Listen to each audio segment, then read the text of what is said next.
يطع الرسول فقد أطاع الله ومن تولى فما أرسلناك عليهم حفيظا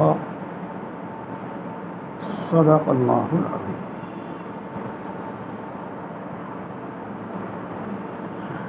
دوستو،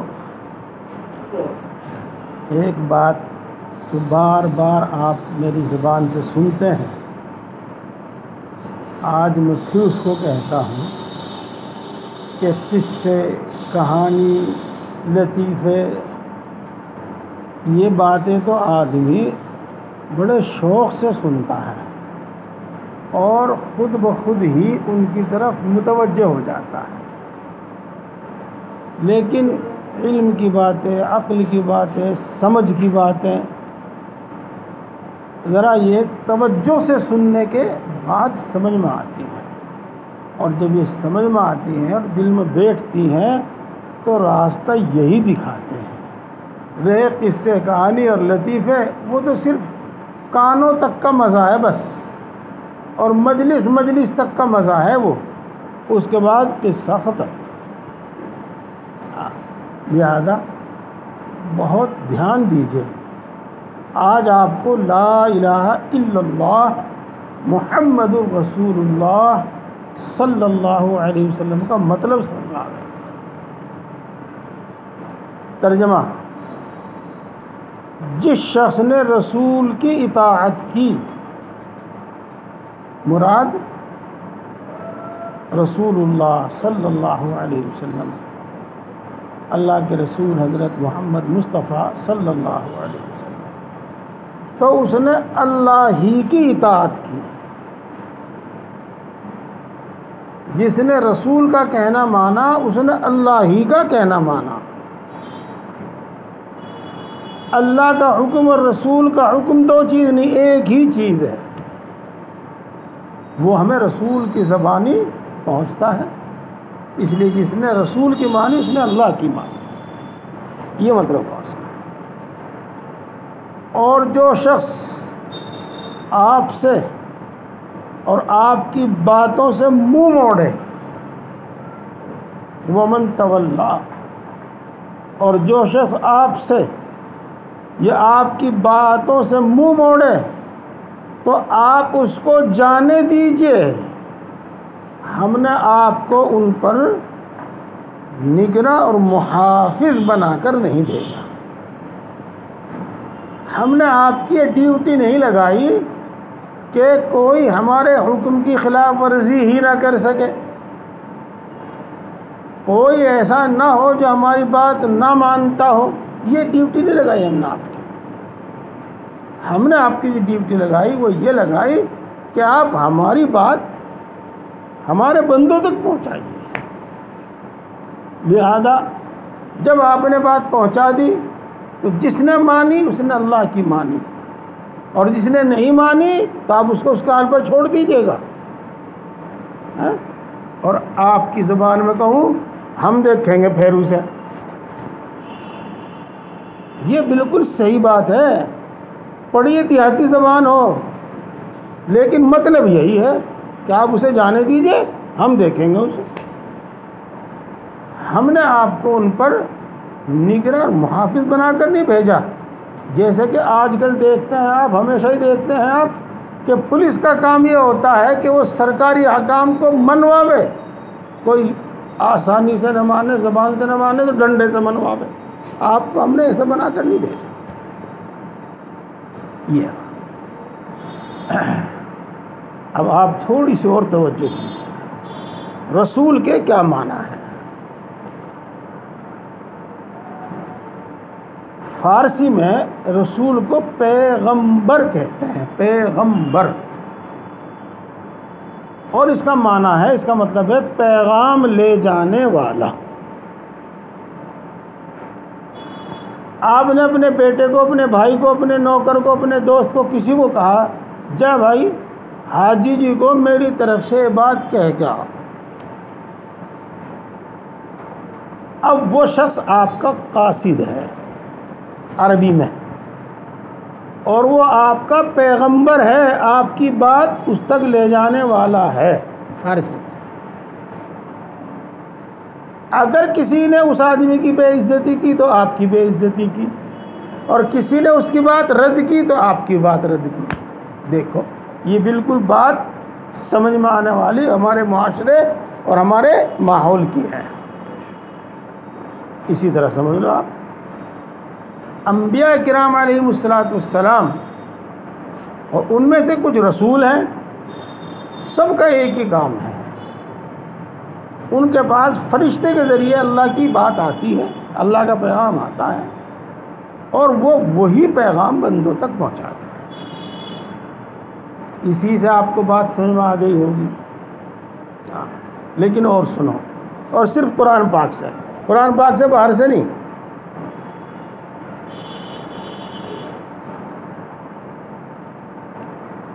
وَمَا يَنطِقُ عَنِ الْهَوَىٰ إِنْ هُوَ إِلَّا وَحْيٌ يُوحَىٰ۔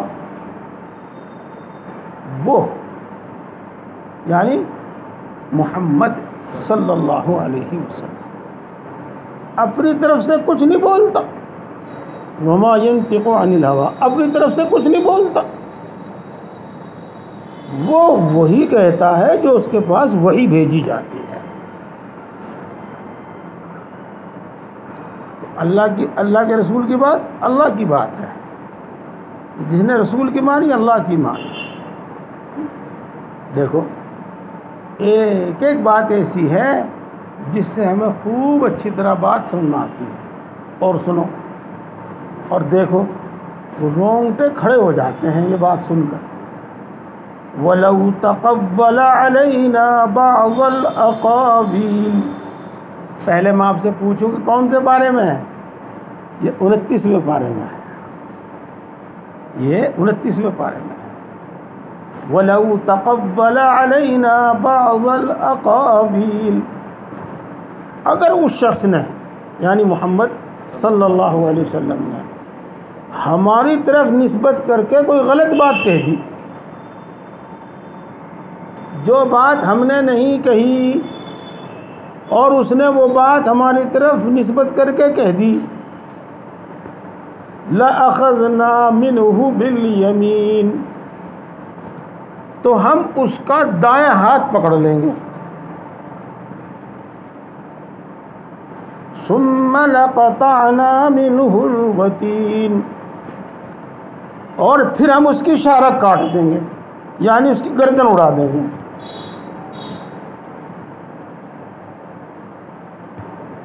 ثُمَّ لَقَطَعْنَا مِنْهُ الْوَتِينَ فَمَا مِنْكُمْ مِنْ أَحَدٍ عَنْهُ حَاجِزِينَ، اور پھر کوئی شخص تم میں سے اس کو بچانے والا نہیں ہے۔ دیکھو اس لیے رسول جو کہتا ہے صرف اور صرف اللہ کی طرف سے جو وحی آتی ہے وہی کہتا ہے، اپنی طرف سے کچھ نہیں کہتا۔ یہ قرآن پاک کی آیتیں ہیں، ان سے بات خوب اچھی طرح سمجھ آ رہی ہو۔ شروع میں تو رسول اللہ صلی اللہ علیہ وسلم نے صرف قرآن پاک لکھنے کی اجازت دی تھی، اور قرآن پاک تو جب بھی نازل ہوتا تھا تو جب آپ سے وحی کے اثرات ختم ہوتے تھے آپ فوراً کسی کو بلا کر لکھوا دیتے تھے۔ قرآن پاک کے سلسلے میں تو یہ بات تھی، اور ان دنوں میں یعنی شروع میں حدیثیں آپ جو زبان سے فرماتے تھے ان کے لکھنے کی ممانعت تھی۔ بعد میں پھر آپ نے حدیثیں لکھنے کی بھی اجازت دے دی تھی۔ جب آپ نے حدیثیں لکھنے کی اجازت دے دی تھی تو ایک صحابی آپ کے پیچھے لگے رہتے تھے، اور جو بھی آپ فرماتے تھے وہ لکھ لیتے تھے، جو بھی آپ فرماتے تھے وہ لکھ لیتے تھے۔ یہ تو بعض صحابہ نے ان کو ایسا کرنے سے منع کیا۔ ہاں بریلوی تو میرے کپڑے پھاڑ دیں گے لیکن تم میری بات سمجھو گے انشاءاللہ۔ صحابہ رضوان اللہ تعالیٰ علیہم اجمعین میں سے بعض نے کہا، ان کو جو لکھ لیتے تھے ہر بات، کہ رسول اللہ صلی اللہ علیہ وسلم بہرحال انسان ہیں۔ بریلوی تو سننے کو تیار نہیں، وہ تو نور بتانا ہے اور پتہ نہیں کیا بتانا ہے کہ اللہ کے رسول صلی اللہ علیہ وسلم بہرحال انسان ہیں، کبھی آپ غصے میں ہوتے ہیں، کبھی آپ خوشی میں ہوتے ہیں، اور کبھی آپ کسی دوسرے کام میں مصروف ہوتے ہیں۔ تو ہو سکتا ہے آپ کی زبان سے کوئی بات ایسی نکلے جو نامناسب ہو اور اس کو لکھ لیا جاوے تو وہ سب میں پھیل جاوے گی، وہ محفوظ ہو جاوے گی، تو تم سب باتیں نہ لکھا کرو۔ اس لکھنے والے کو بعض صحابہ نے منع کیا۔ جب رسول اللہ صلی اللہ علیہ وسلم کو اس کا علم ہوا تو آپ نے فرمایا نہیں، آپ لکھو، آپ لکھو، میری زبان سے وہی نکلتا ہے جو اللہ نکلواتا ہے۔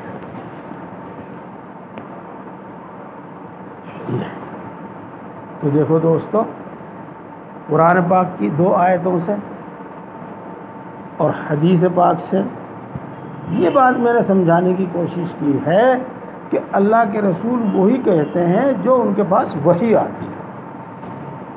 چلو بات تھوڑی سی بھاری سی ہے، لیکن سن لو، آپ میں سے بعض لوگ جو پڑھے لکھے نہیں ہیں لیکن ماشاءاللہ سمجھدار ہیں، ان کو سمجھ میں آنے کی بات ہے۔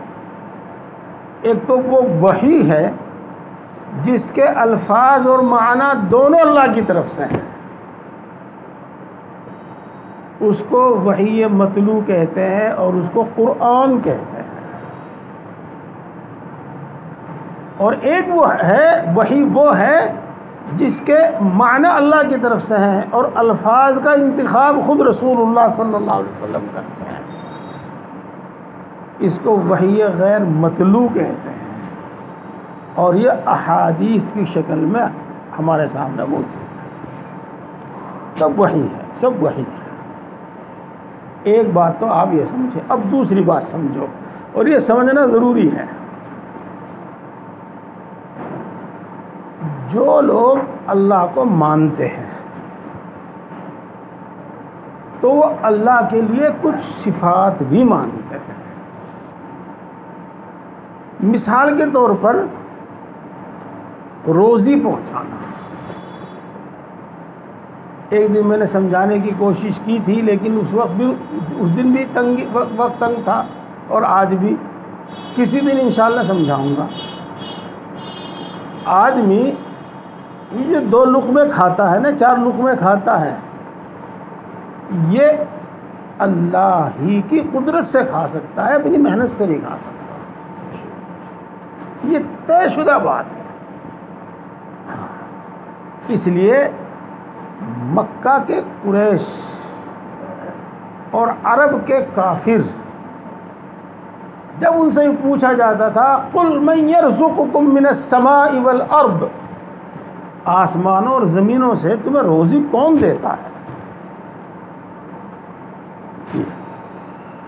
سَيَقُولُونَ اللَّهُ، تو وہ ضرور یہی کہیں گے کہ اللہ دیتا ہے۔ اگر آپ قرآن پاک میں ہی ہے وہ من خلق السماوات والارض، اگر آپ ان سے پوچھیں گے کہ یہ آسمان اور زمین کس نے پیدا کیا، تو وہ چاہے سینکڑوں معبودوں کی عبادت کرتے ہوں، لیکن وہ یہ نہیں مانتے تھے کہ یہ معبود اس آسمان اور زمین کو پیدا کرنے والے ہیں۔ وہ کہتے تھے سیقولون اللہ، وہ ضرور یہی کہیں گے کہ اس آسمان اور زمین کو اللہ نے پیدا کیا۔ تو اللہ کو مانتے تھے، پیدا کرنے والا، روزی پہنچانے والا، زندہ کرنے والا، مارنے والا وغیرہ وغیرہ، یہ صفات اللہ کے لیے وہ خود بھی تسلیم کرتے تھے پہلے سے۔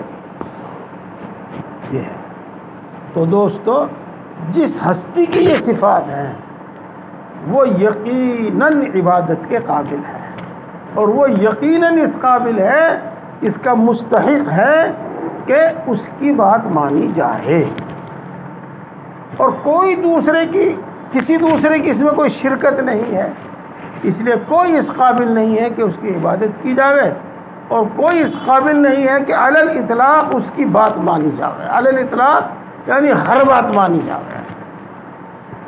اور اللہ اس لائق ہے کہ اس کی عبادت کی جاوے. اللہ اس کا مستحق ہے کہ اس کا حکم مانا جاوے. اور یہ ایک ایسی بات ہے جس کو گویا کہ سارے انسان تسلیم کرتے تھے, سب مانتے تھے. اسی لیے یہاں یوں کہا گیا کہ جس نے اللہ کے رسول کی مانی اس نے اللہ کی مانی. دیکھو امید ہے بات تفصیل سے آپ کی سمجھ میں آئی ہوگی. اسی لیے کہا لا الہ الا اللہ محمد رسول اللہ. من یطع الرسول فقد اطاع اللہ وما ارسلناک علیہم حفیظا. اب آگے چلو. رسول اللہ صلی اللہ علیہ وسلم کی ہر بات صحابہ کرام رضوان اللہ تعالیٰ علیہ اجمعین مانتے تھے.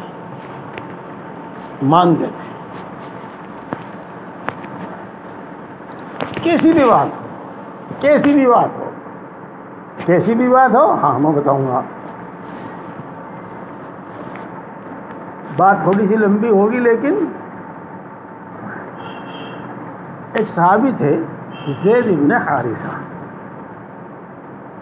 وہ غلام نہیں تھے لیکن ان کو زور زبردستی پکڑ کر غلام بنا کر مکہ میں بیچ دیا گیا تھا.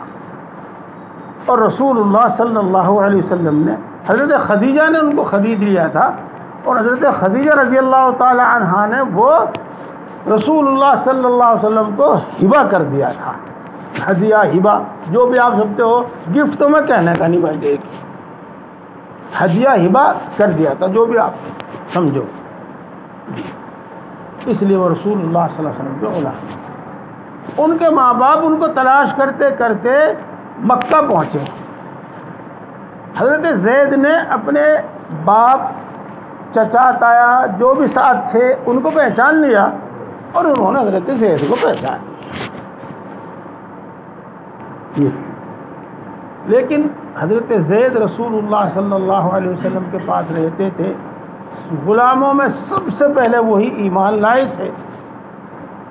تو انہوں نے اپنے ماں باپ کے ساتھ, چچا تایا کے ساتھ جانے سے انکار کر دیا. انہوں نے بہت کچھ کہا لیکن بہرحال زید جانے کو تیار نہیں. اسی دن رسول اللہ صلی اللہ علیہ وسلم نے ان کو آزاد کر کے اپنا بیٹا بنا لیا. اگرچہ پھر قرآن اور وہ زید ابن محمد کے نام سے پہچانے جانے لگے. اس کے بعد اللہ تبارک و تعالیٰ نے قرآن پاک میں اس کی ممانعت کر دی کہ جو جس کی اولاد ہے اسی کی طرف نسبت کریں, جس کی اولاد نہیں ہے اس کی طرف نسبت نہ کریں. یعنی منہ بولے بیٹے کو بیٹا نہ کہیں, منہ بولے بیٹے کی اس کے باپ کی طرف نسبت نہ کریں منہ بات, بلکہ جس کی وہ اولاد ہے اسی کی طرف نسبت کریں. تو پھر زید بن حارثہ کہنے لگے ان کو.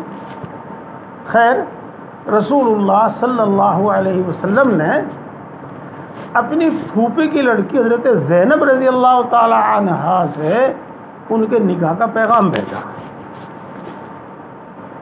انہوں نے بھی اور ان کے بھائیوں نے بھی ماننے سے انکار کر کہ میں آپ کے الفاظ میں کہہ دوں آسانی سے سب سمجھ لیں کہ بھائی زید ہمارے برابر کا نہیں ہے, اس لیے ہم نہیں کرتے اس سے نکاح.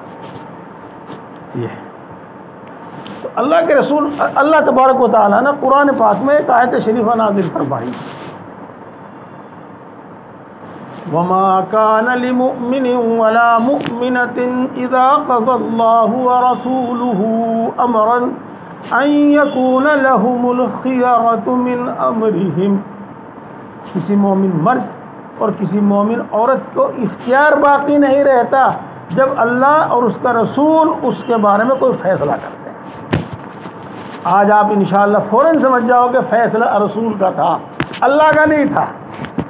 زینب کے ساتھ زید کا نکاح ہو یہ رسول صلی اللہ علیہ وسلم کا فیصلہ تھا. لیکن قرآن پاک میں اللہ یوں فرماتا ہے کہ جب اللہ اور اس کا رسول کوئی فیصلہ کرتے ہیں کہ رسول کا فیصلہ اللہ کا فیصلہ. تو اس کے بعد زینب اور ان کے بھائی تیار ہو گئے اور حضرت زید سے ان کا نکاح ہوا. ہاں اور بھی کئی واقعے ہیں، یہ تو قرآن پاک میں موجود ہیں۔ ایک دوسرا واقعہ ہے، بہت سارے بڑے بھولے بھالے آدمی ہوتے ہیں بیچارے، تو وہ ایک شخص اللہ کے رسول صلی اللہ علیہ وسلم کے پاس آیا اور یوں کہا کہ میرا نکاح نہیں ہو رہا، کوئی عورت کوئی لڑکی مجھے دیتا ہی نہیں، میرا نکاح نہیں ہوتا، اور فلاں خاندان میں فلاں شخص کے یہاں ایک لڑکی ہے، آپ میری سفارش کر دو کہ وہ لڑکی اس لڑکی سے میرا نکاح کر دے۔ جی اللہ کے رسول صلی اللہ علیہ وسلم نے یہ نہیں فرمایا کہ جا کے ان کو کہہ دو اللہ کے رسول یہ کہہ رہے ہیں کہ اس کا نکاح اس سے کر دو، انہوں نے فرمایا جاؤ پیغام دے دو، اگر وہ منظور کرے تو ٹھیک ہے، جاؤ پیغام دے دو۔ وہ گئے اور انہوں نے بات اس طرح نہیں کہی، میں پہلے کہہ چکا ہوں بھولے والے تھے، انہوں نے یوں کہا کہ اللہ کے رسول یوں کہتے ہیں کہ آپ اپنی لڑکی مجھے دے دو۔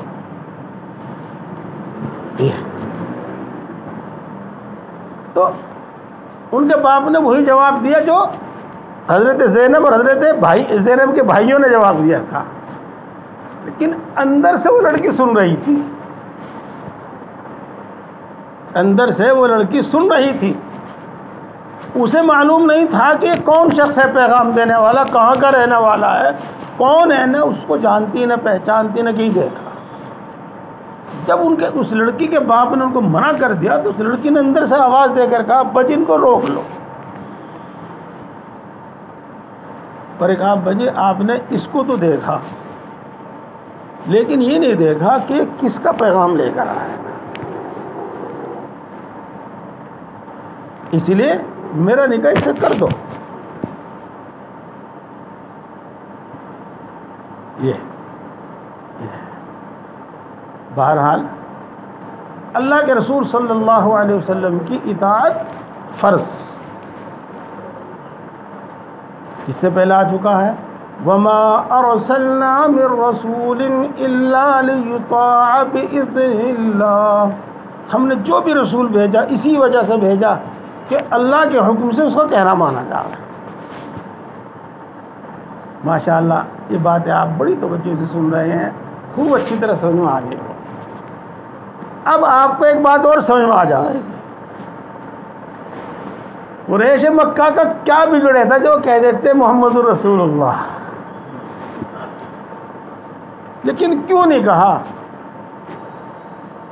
وہ جانتے تھے کہ ان کو اللہ کا رسول ماننے کے بعد ان کی ہر بات ماننی پڑے گی، ان کی ہر بات ماننا لازم اور واجب۔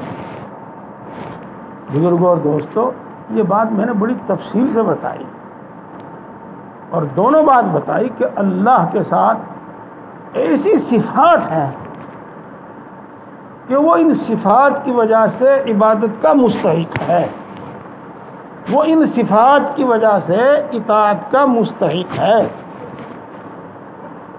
اور چونکہ رسول اللہ ہی کی بات بندوں تک پہنچاتا ہے تو رسول کی اطاعت بھی واجب ہے، فرض ہے۔ یہی مطلب ہے وَمَن يُطِعِ الرَّسُولَ فَقَدْ أَطَاعَ اللَّهَ۔ اب ہمیں غور کرنا چاہیے، اب ہمیں سوچنا چاہیے کہ ہم اللہ کے رسول صلی اللہ علیہ وسلم پر ایمان لاتے ہیں، آپ کو اللہ کا سچا رسول مانتے ہیں، آپ کو تمام نبیوں کا امام مانتے ہیں، رسولوں کا امام مانتے ہیں، آپ کو ہم آخری نبی مانتے ہیں، اطاعت کتنی کرتے ہیں؟ دوستو، رسول ماننا، زبان سے کہنا کہ ہم آپ کی سب بات مانیں گے، اور نہ ماننا، باتیں نہ ماننا، یہ اس زمانے کے منافقوں کا حال تھا، مومنوں کا حال نہیں تھا۔ چنانچہ اگلے آیت میں یوں فرماتے ہیں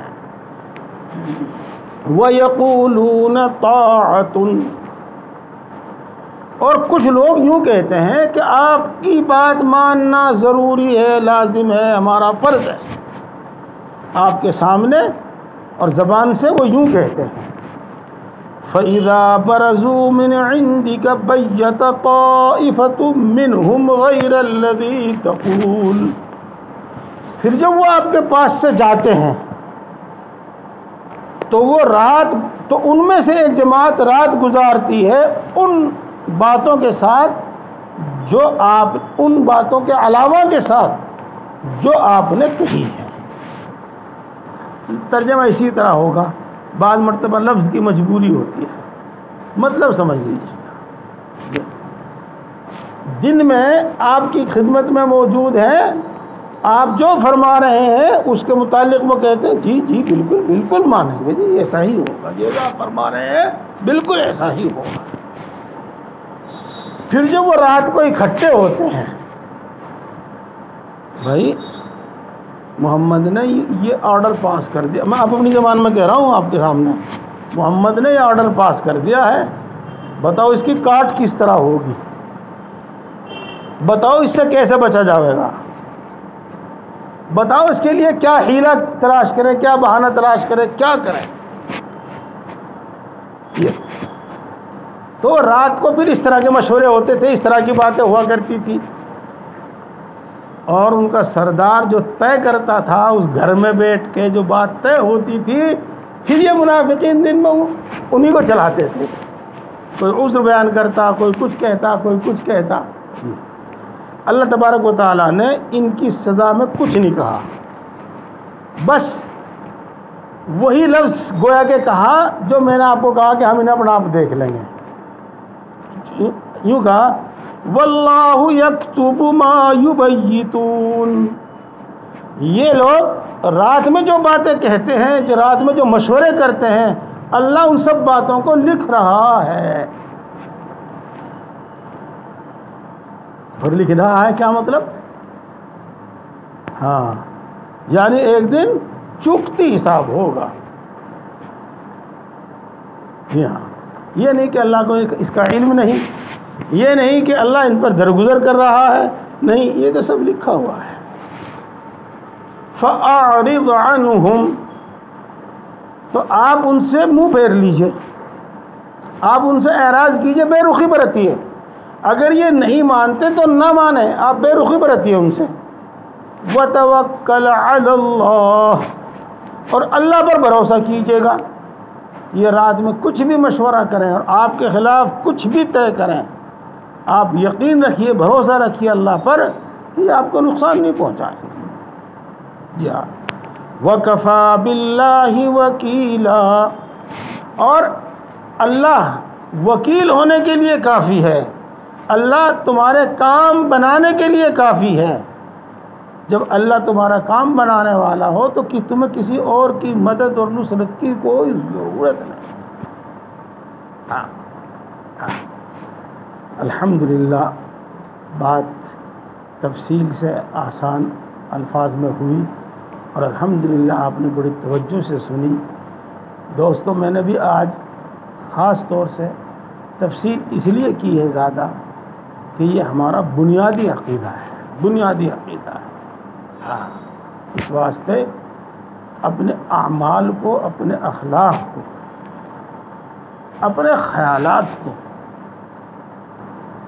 اللہ کے رسول صلی اللہ علیہ وسلم کے کہنے کے مطابق ڈالو، دین کے مطابق ڈالو، اس میں اپنی سوچ کو، اپنی رائے کو دخل نہ دو۔ جی ہاں، کسی ایک ہستی پر اعتماد کرو، بھروسہ کرو کہ وہ ہمیں اللہ کے رسول کی بات صحیح بتا دیا کرے، کیونکہ ہر کسی میں اتنی صلاحیت نہیں کہ وہ قرآن پاک سے، حدیث پاک سے اللہ کے رسول صلی اللہ علیہ وسلم کا منشا سمجھ سکے۔ اس لیے آپ کسی ایک آدمی پر بھروسہ کرو اور اس کی بات مانو، اور جو وہ کہے وہ اللہ رسول کی بات ہی آپ کو کہے، اور آپ اس کو ضرور مانو، کسی دوسری چیز کا اس میں پھر خیال نہ کرو، نہ نقصان کا، نہ بے عزتی کا، کسی چیز کا دھیان نہ کرو، بس اس کو پھر مانو۔ اللہ تبارک و تعالیٰ توفیق عطا فرمائے۔ الحمدللہ رب العالمین، الرحمن الرحیم، مالک یوم الدین، والصلاۃ والسلام